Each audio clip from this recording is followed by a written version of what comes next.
FBI itself, or if you look across the board at all the government agencies that depend upon these fundings that you talk about? $3 billion to the FBI, how much to the CIA, how much to the Marshal's office? You have the Fast and Furious program. Yeah, so my book specifically relates to the FBI's counterterrorism program. And you're right. I mean, there is like it's a great field of inquiry because as Fast and Furious shows, you know, other agencies' use of informants is rather questionable and certainly could be even scandalous at times. But for this, I focus specifically on the counterterrorism program within the FBI.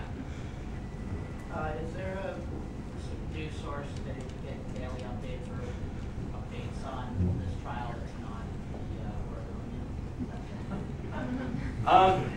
I'm not sure I'm the best person. I've been reading the Oregonian and the Associated Press.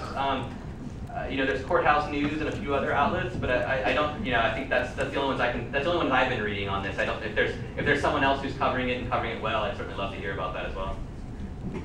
In front. On OPB a few days ago, they were talking about that a tape had just come out where, or was it an email, where one FBI agent emailed that they were targeting Muhammad and saying, oh, he was 17 at the time, and saying, oh, he smokes a lot of pot and he's poor, so he'd be good to target. Right. So is that a potential source of undermining their case? It could. I mean, it's certainly suspicious too that the government only released it just before the trial. I mean, there were questions of when they targeted him. I mean, he wouldn't be the first terrorism suspect to be targeted before he was 18. There was a case in Chicago that was similar.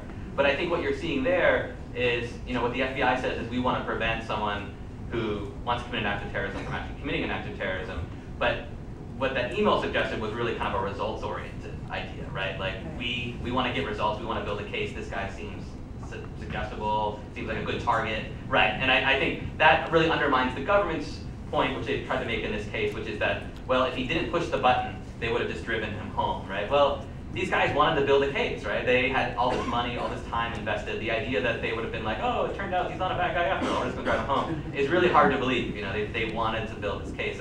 And I think anyone in any job, right, where you're measured by how you do, you know, a good way to get good results is to build cases in the FBI, just like with any job. A good way to do your job is to like build cases or build whatever it is that you ultimately, whatever product it is that you create.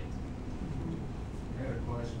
Being that the 9/11 is the catalyst to this war on terrorism, when they showed the recordings of this event, the bombs hitting that building, they were showing that there was a controlled explosion that was taking place at the time of the impact. And then there was a building that had not been hit at all by any debris that blew up.